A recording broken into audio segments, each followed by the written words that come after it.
Everybody, welcome back to our channel.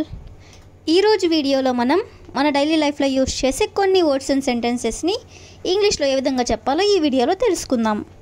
వీడియోని చివరి వరకు చూడటానికి ప్రయత్నించండి. వీడియో కనుక నచ్చినట్లయితే లైక్ చేయండి, షేర్ చేయండి. అలాగే మరిన్ని ఇంట్రెస్టింగ్ వీడియోస్ కోసం నా ఛానల్ని మీరు సబ్స్క్రైబ్ చేయండి. ఇప్పుడైతే మనం టాపిక్లోకి వెళ్ళిపోదామా? Let's get to the topic. First sentence is ఇదంతా రాత్రికి రాత్రే జరిగింది. ఇదంతా రాత్రికి రాత్రే జరిగింది. All this happened over night. All this happened over night అంటే ఇదంతా రాత్రికి రాత్రే జరిగింది అని. నెక్స్ట్ వన్, త్వరగా నిద్రపో.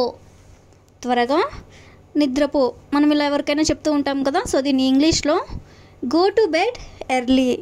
Go to bed early. Early అంటే త్వరగా అని. త్వరగా నిద్రపో అంటే go to bed early. Next one, అబద్ధాలు చెప్పకు.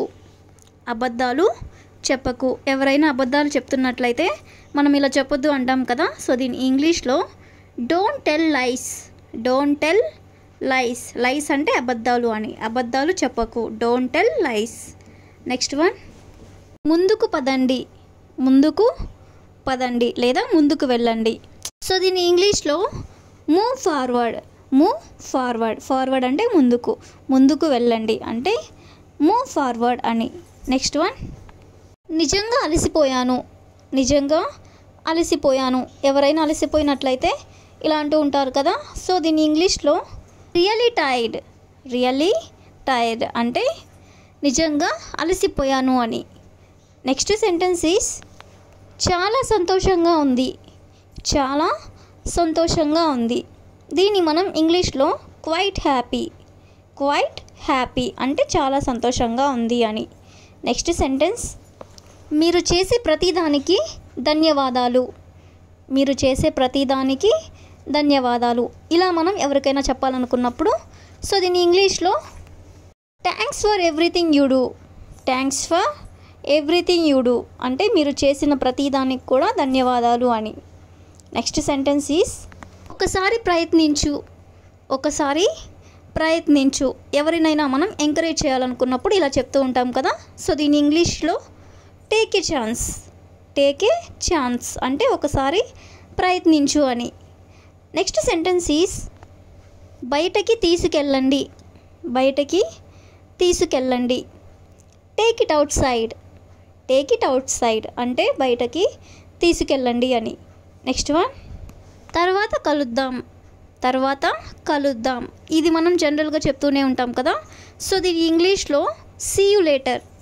సీ యూ లేటర్ అంటే మనం తర్వాత కలుద్దామని. నెక్స్ట్ వన్, ఆమె అందంగా ఉంది. ఆమె అందంగా ఉంది. ఎవరినైనా మనం ఇలా అప్రిషియేట్ చేయాలనుకున్నప్పుడు she is pretty. She is pretty అంటే ఆమె అందంగా ఉంది అని. నెక్స్ట్ సెంటెన్స్ ఈస్ దయచేసి నన్ను ఈ చిరునామాకి తీసుకెళ్ళండి. దయచేసి నన్ను ఈ చిరునామాకి తీసుకెళ్ళండి. మనకి ఎప్పుడైనా అడ్రస్ తెలియనప్పుడు ఎవరినైనా మనం ఇలా అడుగుతూ ఉంటాం కదా. సో దీని ఇంగ్లీష్లో please take me to this address. Please take me to this address అంటే నన్ను ఈ అడ్రస్కి తీసుకెళ్ళండి అని లేదా నన్ను ఈ చిరునామాకి తీసుకెళ్ళండి అని. నెక్స్ట్ వన్ ఈస్ మీరు దానిని పునరావృతం చేయగలరా. మీరు దానిని పునరావృతం చేయగలరా.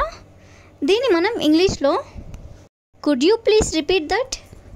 Could you please repeat that. పునరావృతం అంటే ఒకసారి మళ్ళీ రిపీట్ చేయమని. నెక్స్ట్ వన్, మీకు ఫేస్బుక్ ఉందా. మీకు ఫేస్బుక్ ఉందా. మనకి ఎవరైనా న్యూ పర్సన్స్ మీట్ అయినప్పుడు మనం ఇలా అడగాలనుకున్నప్పుడు దీన్ని మనం ఇంగ్లీష్లో do you have Facebook. Do you have Facebook అంటే మీకు ఫేస్బుక్ ఉందా అని. నెక్స్ట్ వన్, ఇది అందరికీ తెలుసు. ఇది అందరికీ తెలుసు. ఇలా మనం చెప్పాలనుకున్నప్పుడు everyone knows it. Everyone knows it అంటే అందరికీ ఇది తెలుసు అని. నెక్స్ట్ వన్, మిమ్మల్ని కూడా కలవడం ఆనందంగా ఉంది. మిమ్మల్ని కూడా కలవడం ఆనందంగా ఉంది. మనతో ఎవరైనా మిమ్మల్ని కలవడం ఆనందంగా ఉంది అన్నప్పుడు మనం దానికి మిమ్మల్ని కూడా కలవడం ఆనందంగా ఉంది అని అంటుంటాం కదా. సో దీని ఇంగ్లీష్లో nice to meet you two, nice to meet you two అంటే మిమ్మల్ని కూడా కలవడం నాకు ఆనందంగా ఉంది అని. నెక్స్ట్ వన్, మన మీటింగ్ ఎన్ని గంటలకు, మన మీటింగ్ ఎన్ని గంటలకు. What time is our meeting, what time is our meeting అంటే మన మీటింగ్ ఎన్ని గంటలకు అని. నెక్స్ట్ వన్, ఈ గందరగోళానికి నన్ను క్షమించండి, ఈ గందరగోళానికి నన్ను క్షమించండి. ఎవరికైనా మనం ఈ విధంగా క్షమాపణ చెప్పాలనుకున్నప్పుడు సో దీని ఇంగ్లీష్లో I am sorry for the mess, I am sorry for the mess, mess అంటే గందరగోళం అని. గందరగోళానికి నన్ను క్షమించండి అంటే I am sorry for the mess. Next sentence is ఈ సౌండ్ చాలా బాగుంది, ఈ సౌండ్ చాలా బాగుంది. మనకి ఏదైనా సౌండ్ నచ్చి ఇలా చెప్పాలనుకున్నప్పుడు దీని ఇంగ్లీష్లో that sounds great, that sounds great అంటే ఈ సౌండ్ చాలా బాగుంది అని. నెక్స్ట్ వన్, నన్ను క్షమించండి ఇప్పుడు టైం ఎంత అయిందో మీకు తెలుసా, నన్ను క్షమించండి ఇప్పుడు టైం ఎంత అయిందో మీకు తెలుసా. ఎవరినైనా మనం ఈ విధంగా టైం అడగాలనుకున్నప్పుడు సో దీన్ని మనం ఇంగ్లీష్లో excuse me do you know what time it is, excuse me do you know what time it is అంటే నన్ను క్షమించండి ఇప్పుడు టైం ఎంత అయిందో మీకు తెలుసా అని. నెక్స్ట్ వన్, జాగ్రత్తగా డ్రైవింగ్ చేయండి, జాగ్రత్తగా డ్రైవింగ్ చేయండి. Be careful driving, be careful driving అంటే జాగ్రత్తగా డ్రైవింగ్ చేయండి అని. నెక్స్ట్ సెంటెన్స్ ఈస్ మీరు దీన్ని నా కోసం అనువదించగలరా, మీరు దీన్ని నా కోసం అనువదించగలరా. దీన్ని మనం ఇంగ్లీష్లో can you translate this for me, can you translate this for me అంటే నా కోసం మీరు దీన్ని అనువదించగలరా అని. ట్రాన్స్లేట్ అంటే అనువదించడం. నెక్స్ట్ వన్, నన్ను క్షమించండి నేను మిమ్మల్ని పార్టీకి ఆహ్వానించలేదు, నన్ను క్షమించండి నేను మిమ్మల్ని పార్టీకి ఆహ్వానించలేదు. దీన్ని మనం ఇంగ్లీష్లో ఏ విధంగా చెప్పొచ్చు అంటే I really sorry I didn't invite you to the party, I really sorry I didn't invite you to the party అంటే నన్ను క్షమించండి నేను మిమ్మల్ని పార్టీకి ఆహ్వానించలేదు అని. That's all for today. I will ask you a question for you.